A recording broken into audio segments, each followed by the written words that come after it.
न्याय के इस आरंभ में पधारे सभी आदरणीय बुजुर्गों का, नौजवान साथियों का, माताओं बहनों का, मजदूर भाइयों का, दुकानदार साथियों का, नौकरी करने वाले, बिजनेस करने वाले, खून पसीने की कमाई से भरण पोषण करने वाले दिल्ली की आप तमाम आदरणीय नागरिकों का और मतदाताओं का बहुत बहुत स्वागत करता हूं। उनका हार्दिक साथियों, सबसे पहले तो मैं आपको दिल की गहराइयों से आप सब जो इस न्याय के आरंभ में शामिल हुए हैं उनको धन्यवाद देते हुए एक आश्वासन देता हूं। जब हम कहते हैं कि ये न्याय का आरंभ है तो ये आरंभ तब तक अंजाम पर नहीं पहुंचेगा जब तक हम अन्याय को हरा नहीं देते हैं, अन्याय को पराजित नहीं कर देते हैं। इसीलिए आप सबसे मैं कहना चाहता हूं, यह तो बस शुरुआत है। एक नेता है देश में, कहते हैं कि टेलर दिखाएंगे, साहेब हम आपको असली सनीमा दिखाएंगे, हम आपको असली सनीमा दिखाएंगे, हम आपको असली सनीमा दिखाएंगे, क्योंकि मेरा नाम कन्हैया है और भगवान श्री कृष्ण का जन्म जेल में हुआ था।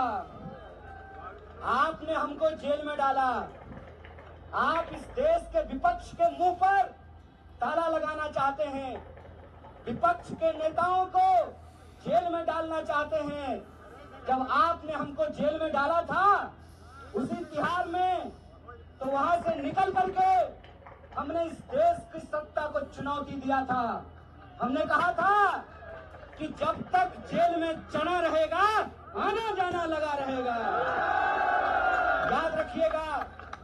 याद रखिएगा, ये वो देश है कि हम सहते भी हैं और जब पानी सर से ऊपर उड़ जाए तो अपनी पूरी ताकत से उसके खिलाफ लड़ते भी हैं। ये याद रखिएगा कि जब जब इस देश में सत्ता अहंकारी होती है, जब जब इस देश में पाप बढ़ता है, जब जब इस देश में अत्याचार बढ़ता है, तब तब उस अत्याचार के खिलाफ न्याय का एक आरंभ होता है, न्याय की एक लड़ाई की शुरुआत होती है। और एक बार कन्हैया कुमार आपका फोटो आ गया। और एक बात मैं आप सबसे कहना चाहता हूं कि धर्म का क्या मतलब होता है। धर्म का मतलब होता है निर्बल को शक्ति देना, धर्म का मतलब होता है सत्य के साथ खड़ा होना। कृष्ण जेल में पैदा हुए, चाहते तो सत्ता की तानाशाही के सामने झुक करके मामा कंस के दरबार में अपने लिए एक सीट पक्की कर लेते हैं। लेकिन भगवान प्रभु श्री कृष्ण ने कंस के दरबार में जाना स्वीकार नहीं किया, गोकुल वासियों का गाय चराना स्वीकार किया। इसीलिए आज जब मैं आपके बीच खड़ा हूं, ये इतिहास का एक शानदार संयोग है।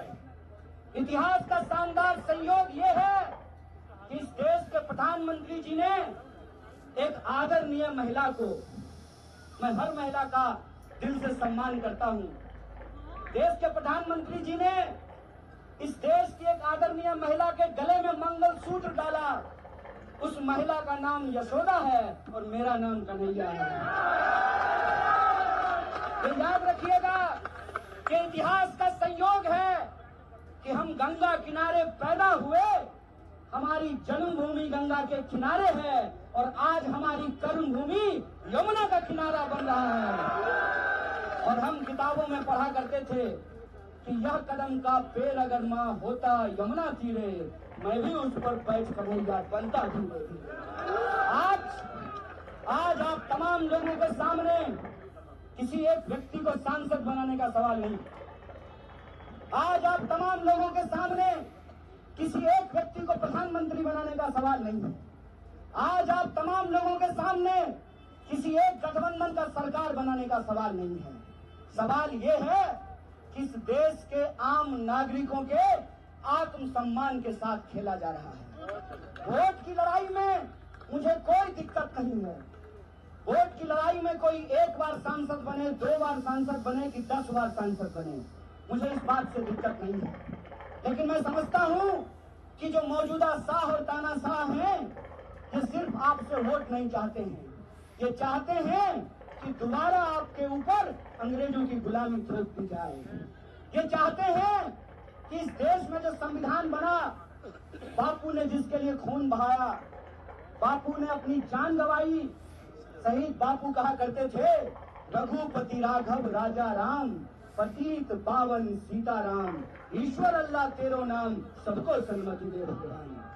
बापू के उस देश में जब डॉक्टर बाबा साहब भीमराव अंबेडकर ने कहा कि संविधान की व्यवस्था में चाहे हेलीकॉप्टर पर उड़ने वाला इंसान हो या जूता सिलने वाला इंसान हो, सबका वोट बराबर होगा। यह जो संविधान की ताकत है, उस संविधान की ताकत को आप कमजोर कर रहे हैं। एक सवाल मैं आपसे पूछना चाहता हूं, इस देश में सरकार बनाने के लिए 280 सीट काफी है।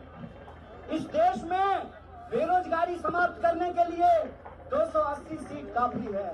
इस देश में महंगाई खत्म करने के लिए 280